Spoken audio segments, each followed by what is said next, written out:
ഖജനാവ് നിറക്കുന്നതിനെപ്പറ്റി പറഞ്ഞിരുന്നൊരു വാചകം, പൂമ്പാറ്റ പൂവറിയാതെ തേൻ ഊറ്റുന്നത് പോലെ ഖജനാവ് നിറക്കും എന്നായിരുന്നു. പക്ഷേ കടമെടുപ്പ് പരിധി തന്നെ കടന്നു പോകുന്നു. അപ്പോൾ പൂവുമില്ല, പൂമ്പാറ്റയില്ല, തേനുമില്ല. നമ്മുടെ സംസ്ഥാനത്ത് പഴയ കാര്യങ്ങളൊന്ന് ചെറുങ്ങനെ ഓർമ്മിച്ചാൽ LDF സർക്കാരിനെതിരെ വലിയ തോതിൽ കടം വാങ്ങുന്നതിനെതിരെയുള്ള ആരോപണങ്ങളായിരുന്നു ഉന്നയിക്കപ്പെട്ടത്. അപ്പോൾ അന്ന് പറഞ്ഞ കാര്യങ്ങൾ ഞങ്ങൾ പിൻവലിക്കുന്നു എന്നെങ്കിലും പറയാനുള്ള സാമാന്യ മര്യാദ സർക്കാരും മുഖ്യമന്ത്രിയും കാണിക്കേണ്ടതായിട്ടുണ്ട്.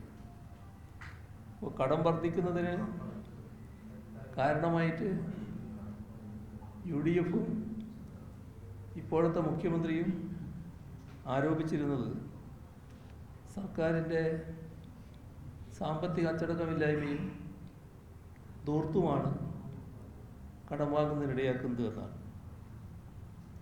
അപ്പോൾ ഇപ്പോൾ കടം ഇങ്ങനെ സ്വീകരിച്ചത് അതേ കാരണങ്ങൾ കൊണ്ടാണോ? അതും മുഖ്യമന്ത്രി വ്യക്തമാക്കുന്നത് നന്നായിരിക്കും. ഇവിടെ കടമെടുപ്പ് പരിധി വർദ്ധിക്കുന്നത് സംസ്ഥാനത്തിൻ്റെ GDP വളർച്ചയ്ക്കനുസരിച്ചാണ്. ഇത് സാധാരണ നിലക്കുള്ള സാമ്പത്തിക മാനേജ്മെൻറ്റിൻ്റെ ഭാഗമാണ്. പക്ഷേ അതിനപ്പുറമുള്ള കടമെടുത്താൽ അത് സാമ്പത്തിക പ്രതിസന്ധിയിലേക്ക് നയിക്കും. നമ്മുടെ കേരളത്തിൽ കൃത്യമായ ധനമാനേജ്മെൻറ്റിലൂടെ നികുതി വരുമാനം വർദ്ധിപ്പിച്ചും മറ്റുമാണ് കഴിഞ്ഞ 10 വർഷം LDF സർക്കാർ മുന്നോട്ട് പോയത്.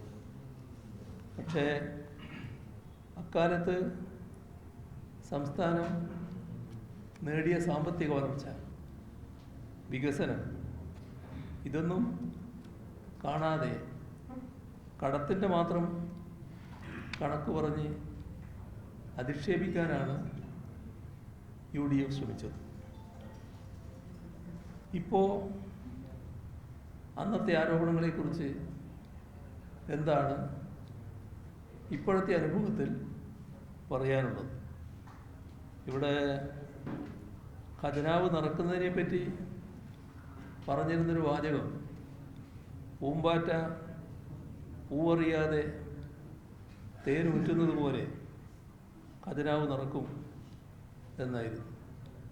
പക്ഷേ കടമെടുപ്പ് പരിധി തന്നെ കടന്നു പോകുന്നു. അപ്പോൾ പൂവുമില്ല, പൂമ്പാറ്റയില്ല, തേനുമില്ല. കടം മാത്രമാണ് പുതിയ സർക്കാരിൻ്റെ ഖജനാവിൽ എന്നതാണ് ഉണ്ടായിട്ടുള്ള വസ്തുത. കഴിഞ്ഞ 10 വർഷക്കാലത്ത് ക്ഷേമവികസന പദ്ധതികളോ ശമ്പളമോ കമ്പോള ഇടപെടലോ ഒന്നും തടസ്സപ്പെട്ടിരുന്നില്ല. അധികാരമൊഴിയുമ്പോൾ ഖാലി ഖജനാവല്ല, 6000 കോടി രൂപ മിച്ചമുള്ള ഖജനാവാണ് LDF ഏൽപ്പിച്ചത്.